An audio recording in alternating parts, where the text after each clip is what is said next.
Hi guys, so I'm going to be going on vacation and I'm going to show you guys the books I'm bringing to a lake house. So I'm currently reading Places We've Never Been, but I'm going to finish this today. I have less than 100 pages. I'm going to knock it out. I'm going to finish it today. This is by Casey West. It's a young YA romance road trip, kind of second chance. They're repairing their friendship. And then there's also kind of like a conflict going on with their families. So we kind of like unravel a secret. You get to see their friendship blossom again or blossom into something new. That's kind of what this is about, and it's a fun little road trip. So I'm technically not taking that one, but I wanted to like mention it because it was kind of like a book I thought about bringing, but I decided to read it first. So don't mind the bottom of this because my dog ate it. So it is The House Across Lake by Riley Sager. This is a mystery thriller book, and I just can't get enough mystery thrillers. I also haven't read one in quite some time. Like, I literally haven't read one in what? How many books did I give? One? I've read one in 8 books. Depressing. So another book I decided to bring on vacation also has to do with the lake house, and this is called The Lake by Natasha Preston.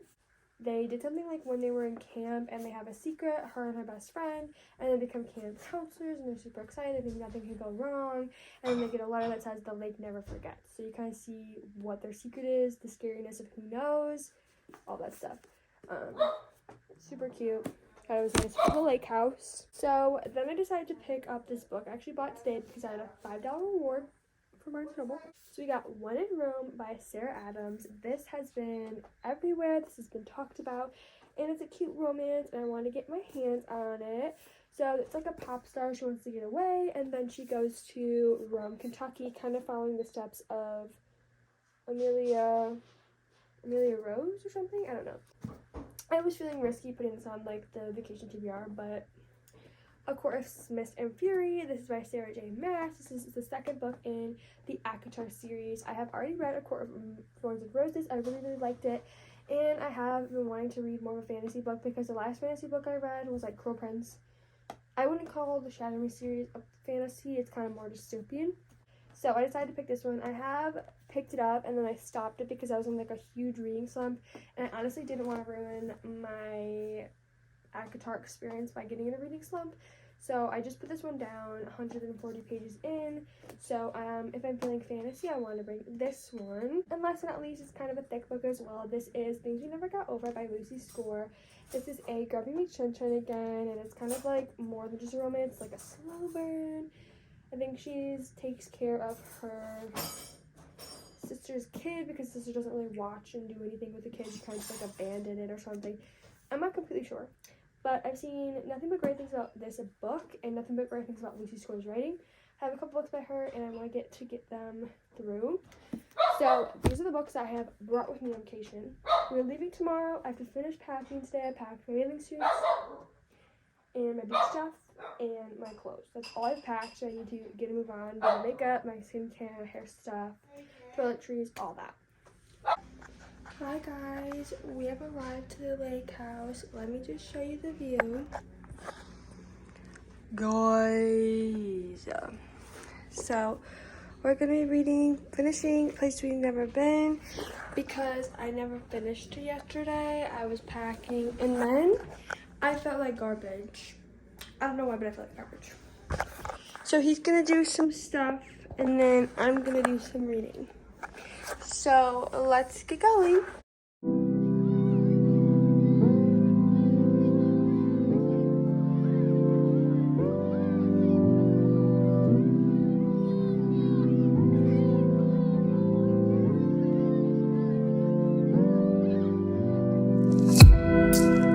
Alright guys, so I just finished up Places We've Never Been by Casey West.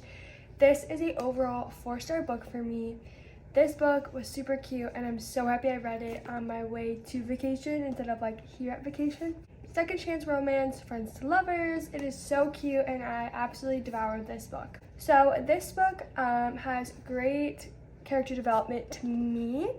I think Miss Nora here is really cool. I absolutely adored her character. She's so outspoken and so brave with the things she says. But there's also amazing things to see how she started the book and ended the book with her character development.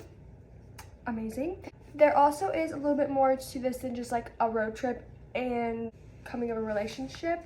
There is some secrecy, some family problems, so you kind of see her discovering secrets, you kind of see things be told and the assumptions that were made and then what was actual truth and if they were correct or not. Overall, this book was a 4 stars to me and I'm super happy I read it.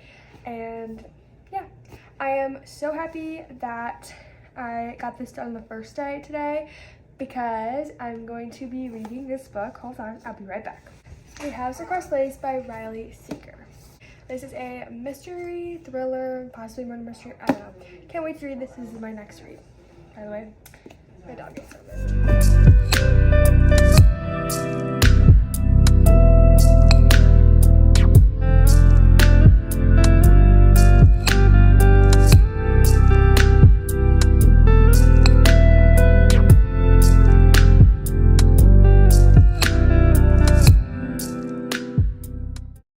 It is so rainy out today, but I love it.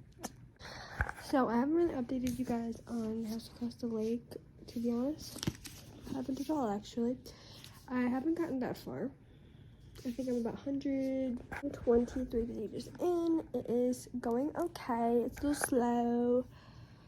Nothing's really happened. I also have been reading this super slowly because I'm on vacation and I'm kind of distracted. So, yeah.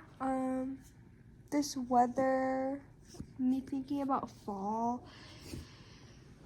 it's just getting me in such a fall thriller like vibe, so I'm very excited to be reading this and very excited to like read my other thrillers I have at home. So tomorrow's our last day and then we leave Friday morning. Oh my god, guys, this book, okay, it's giving very much the Girl on the Train vibes, Lake House edition. Also, it's like freaking, it's so scary, no. I have read over 100 pages today because it's been so rainy, so gloomy, and I didn't do much today. Guys, this book, like okay, so The Girl on the Train was like a 5-star thriller for me. I did see the twist coming, but it's because I literally look into every single thing and every single person that walks into the book, I like, there's a sus. And also like this, I just am crazy when I read thrillers. I'm very, very particular and I like to know and figure it out. I feel very accomplished once I figure it out. But anyways, this book literally, okay, so I have about 3 suspicious things that I think are correct. I believe my number one thing is 100% correct, like hands down. I'm pretty certain it's like the thing, because we are getting, so if you've ever read a thriller, you know this is like the info part and this is where you find out everything. And it's getting dark out, so I don't want to read anymore because I'm actually scared, but it just left off on the biggest cliffhanger ever.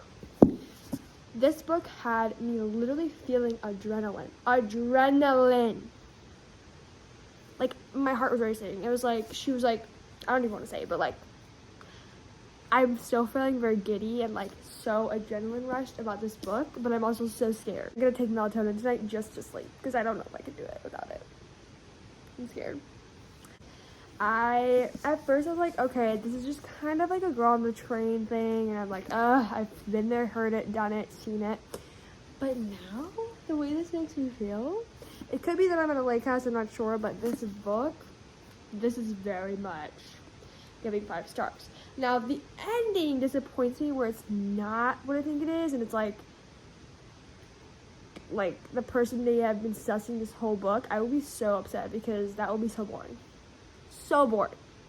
But if it's the person I think it is, 10 out of 10. So right now this is 5 stars for me, but I'm not done yet, so I'm not gonna give my final rating. But guys, this is giving me adrenaline. Take it in. It's making me want to read other thrillers, but also I'm like freaking terrified to read thrillers, so I don't know. After this, I think I'm gonna need like a romance because I'm a little scared to sleep tonight. This book just took it. What? Yeah. This is took a turn for like the weirdest plot twist ever. I'm gonna continue reading. None of my theories were correct because this is so weird. This is not normal. I'm gonna keep reading before I keep judging, but like, girl. What?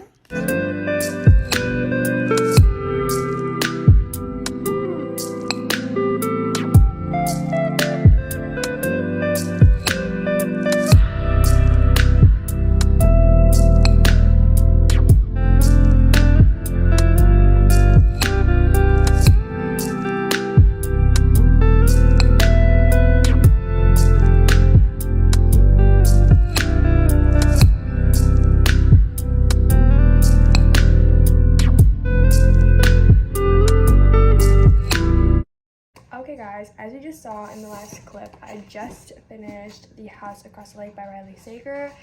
This book had me on my toes in such a weird way. So there were many ways the story could have went, and if you saw in the footages, I thought it was gonna go one way, hardcore, like I was so certain on it. It was set up, it was great to go that way, and it would have been a better ending in my choice.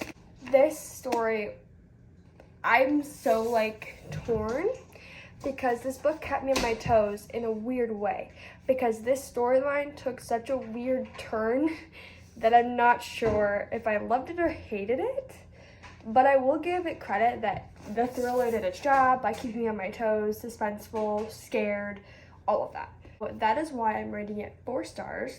But I mean, I need you guys to read this book. Give me your opinions, let me know, or if you have read this book, let me know, because this is the way this story went, not on my radar at all, because I didn't expect any type of story to go that way. So yeah, it was weird, but it kept me so entertained that I can't say I hated it.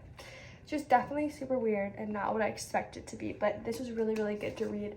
Super scary over the course of like the lake house vibe that I'm at and everything, so this was super fun and I'm happy I read this because this was one of the very first books I ever purchased, and this has been sitting on my TBR forever, so that's why I'm happy I got through it. And I mean, it was cool. I kind of want to check out Riley Sager's other books because he has like a whole table at my Barnes, but he also just like, it was a creative story, so I kind of want to see where his other stories take turns. So even though it's like the last day of vacation and we leave tomorrow, I'm still going to be picking up another book, which is When in Rome by Sarah Adams. It's like a little romance book and it's kind of short. It only has about 300 pages.